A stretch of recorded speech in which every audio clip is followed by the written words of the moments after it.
Hemos contemplado su gloria, dijo Dostoyevsky.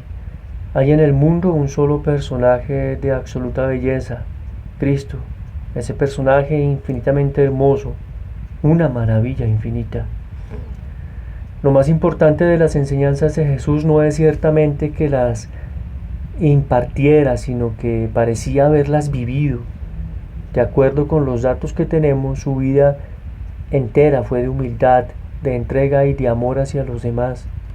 La máxima evidencia de su humildad consiste en que no es posible descubrir con precisión qué pensaba de sí mismo. Su preocupación era lo que la gente pensaba de Dios, lo que significaba la naturaleza y la voluntad de Dios para sus vidas. Es cierto que de forma indirecta esto nos dice algo acerca de la imagen que debía tener Jesús de sí mismo, pero lo obvio es que se consideraba inferior a Dios. ¿Por qué me llamáis bueno? ¿No sabéis que solo Dios es bueno? Es imposible leer lo que Jesús dijo sobre el desinterés en uno mismo y sin sentir que carecía por entero de orgullo. Y lo mismo sucede con la sinceridad. Lo que dijo al respecto solo pudo haberlo dicho alguien cuya vida estaba desprovista de todo engaño. La verdad era para él como el aire que respiraba. De las páginas de los evangelios Jesús surge como un hombre de fuerza e integridad que no daba, como dijo alguien, una sensación de extrañeza salvo a la de perfección. Apreciaba a la gente y ésta a su vez lo apreciaba a él. La gente le amaba con intensidad y en gran número, atraídas no solo por sus poderes carismáticos, sino también por la compasión que sentían en él. Las personas lo acompañaban, se apiñaban a su alrededor, lo seguían. En el mar de Galilea se acosaron, de tal forma que tuvo que hablarles desde una barca. Cuando salía, multitudes se reunían en torno a él durante horas, olvidándose de las horas de la comida, hasta que se las recordaba un súbito apetito. La gente le respondía a Jesús, pero él le respondía de igual manera. Se sentía atraído por la gente, ya fuesen ricos, pobres, jóvenes o viejos, santos o pecadores. Ya hemos visto que hacía caso omiso de las barreras de la tradición. Le aventaba entre las personas. Amaba a los niños, detestaba la injusticia por lo que significaba para aquellos a quienes con ternura llamaba mis hermanos más pequeñuelos. Mateo capítulo 25, versículo 40. Por encima de todo, detestaba la hipocresía, porque ocultaba a la gente de sí misma e impedía la autenticidad que él procuraba darle a las relaciones humanas. Quienes mejor le conocieron tenían la impresión de que era un hombre desprovisto de ego, cuya vida estaba tan completamente entregada a la voluntad de Dios que era transparente para esa voluntad. Llegaron al punto de sentir que cuando miraban a Jesús creían ver algo semejante a Dios con forma humana. Esto es lo que se oculta tras la lírica exclamación de la iglesia primitiva: hemos contemplado su gloria, plenitud de amor y lealtad. Juan capítulo 1, versículo 14. Siglos después, Shakespeare lo diría así. Algunos dicen que cada vez que llega ese tiempo en el que se festeja el nacimiento de nuestro Salvador, el pájaro del alba canta toda la noche, y entonces dicen, no puede salir ni un alma, las noches son inofensivas, ningún planeta ataca entonces, ningún cuento de hadas, ninguna bruja tiene el poder del encantamiento. Tan llena de santidad y de gracia es la ocasión. El fin y el principio. Todos conocemos la forma en que terminó el ministerio de Jesús en la tierra. Después de mezclarse con su pueblo y enseñarles durante unos meses, fue crucificado. Este podría haber sido el final de la historia. Abundan en los anales históricos los visionarios que propusieron proyectos, murieron y nunca más se oyó hablar de ellos. Pero en el caso de Jesús, la historia acababa de empezar, ya que al poco tiempo sus seguidores predicaban el evangelio de su Señor en las alturas. Son demasiado escasos los detalles de que disponemos como para saber con exactitud qué pasó después de la crucifixión. En realidad todo lo que se sabe con certeza es que sus seguidores Estaban convencidos de que la muerte no se había apoderado de él. Contaron que a partir del domingo de Pascua, él se les apareció, como la persona que habían conocido, pero de una nueva forma. Es imposible determinar qué era esta nueva forma. En algunos relatos se sugiere la corporeidad, verlo comiendo, o Tomás tocándole la herida del costado, mientras que en otros más visionarios se dice que lo vieron atravesar puertas cerradas. Teniendo en cuenta la fidelidad de los relatos escritos todos por discípulos convencidos de la resurrección de Jesús, es evidente que no se trató simplemente de resumir su cuerpo anterior a la resurrección, no fue resucitación, sino de adquirir otro modo de ser, un modo que a veces era visible, pero que más frecuentemente no lo era. Lo que es obvio es que sus seguidores comenzaron a sentirlo de un modo nuevo, es decir, como si tuviera las cualidades de Dios. Se lo podía ver en todas partes, no solo en una proximidad física. La fe en la resurrección de Jesús produjo la Iglesia y su cristología.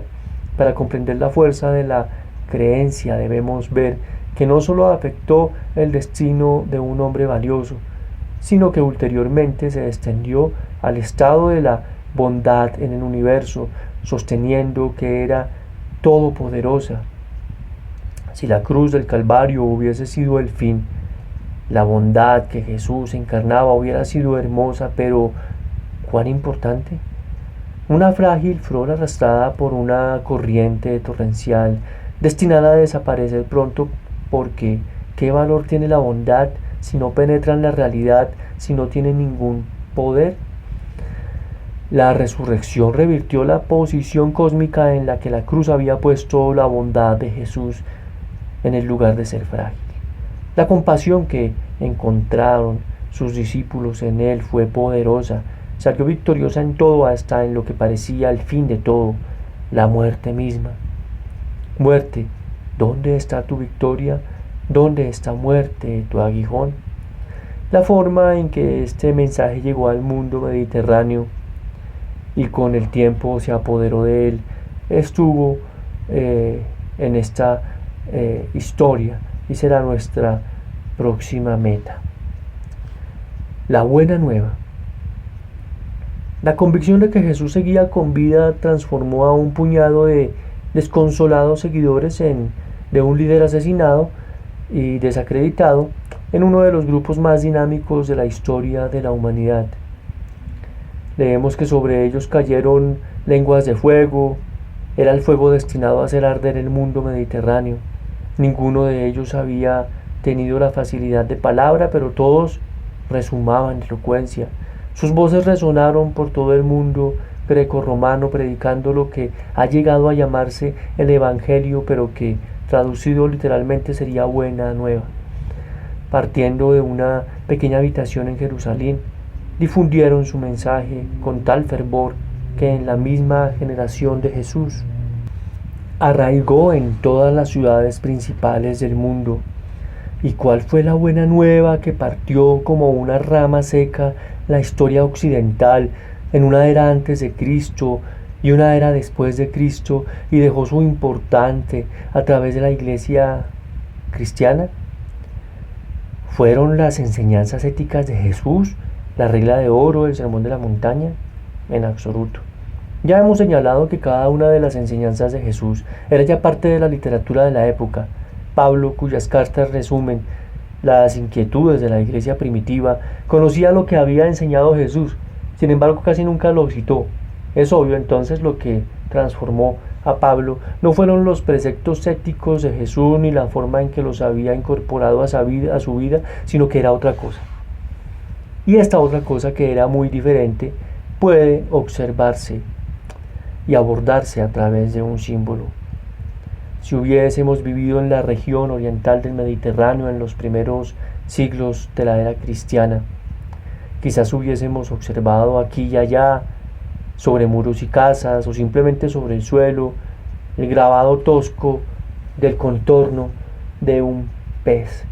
E incluso si lo hubiéramos visto en varios lugares, podríamos haberlos descartado por considerarlos grafitis o garabatos inocuos, ya que se trataba mayormente de ciudades portuarias donde la pesca formaba parte de la vida cotidiana.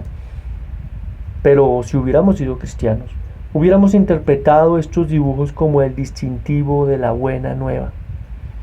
La cabeza de los peces apuntaba hacia el lugar donde los grupos cristianos locales mantenían sus reuniones clandestinas, porque en aquellos años de catatumbas y circos, cuando ser conocido como cristiano significaba que uno podía ser arrojado a los leones o convertido en una pira humana, los cristianos se vieron obligados a usar símbolos más crípticos que la cruz.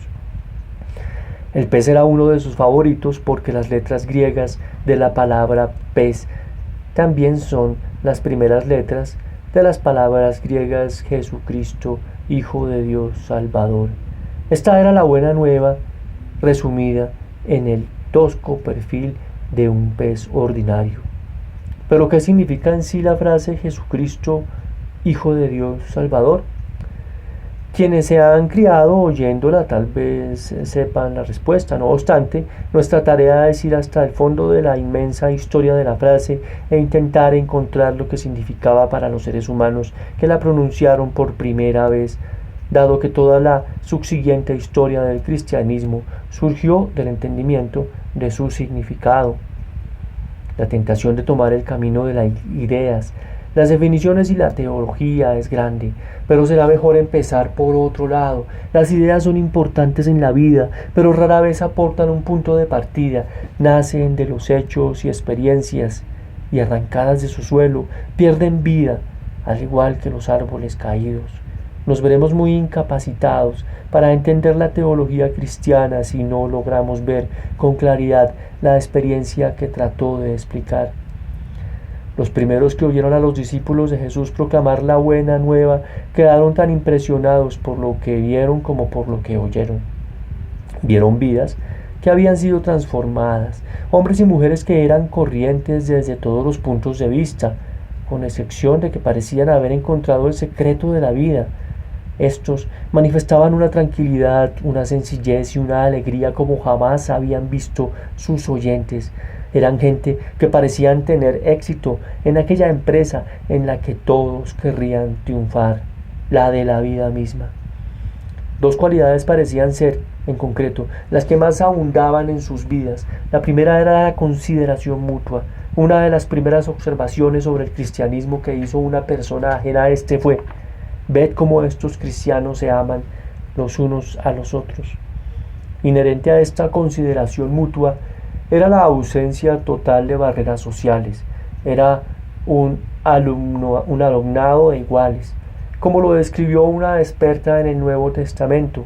Eran hombres y mujeres que no solo decían que todos eran iguales a los ojos de Dios, sino que vivían de acuerdo a lo que decían. Las barreras convencionales de raza, género y condición social no tenían para ellos ningún sentido, porque en Cristo no había ni judíos, ni gentiles, ni hombres, ni mujeres, ni esclavos, ni libres. Por tanto, a pesar de las diferencias en cuanto a función o posición social, su comunidad estaba imbuida en un sentido de genuina igualdad. Schleiermacher nos dice que estar triste en presencia de Jesús era una imposibilidad existencial, lo que nos conduce a la segunda cualidad que tenían los primeros cristianos. Jesús dijo una vez a sus seguidores que sus enseñanzas tenían por objeto que lleven dentro mi alegría y así su alegría llegue a su colmo. Juan capítulo 15, versículo 11. Objetivo que parece haberse alcanzado en grado notable. Esto es algo que desconcierta a quienes no son cristianos. Estos cristianos dispersos no eran muchos, ni tampoco eran ricos o poderosos. Además tenían que afrontar más adversidades que la ciudadano a pie. Sin embargo, en medio de sus sufrimientos, habían logrado una paz interior que encontraba expresión en una alegría que parecía exagerada. Quizás resplandor sería un término más adecuado, porque pese a que no suele ser una palabra utilizada para caracterizar la vida religiosa media, ninguna otra se ajusta mejor a la vida de aquellos primeros cristianos. Un ejemplo de ello es Pablo, un hombre que había sido ridiculizado, echado de una aldea tras otra, náufrago, prisionero, azotado hasta que su espalda estuvo cubierta de verdugones y que sin embargo tuvo una vida en la que la alegría era un estribillo constante, una alegría indecible y plena de gloria. Sean elevadas las gracias a Dios, quien nos dio la victoria. En todas las cosas somos más que los conquistadores. Dios, que mandó separar la luz de las tinieblas, ha iluminado nuestros corazones. La alegría de estos primeros cristianos era indecible. Como sugiere el 5º capítulo de Efesios, no cantaban por convencionalismo, sino por un desbordamiento irrefrenable de su propia experiencia directa. Era gloria percibida.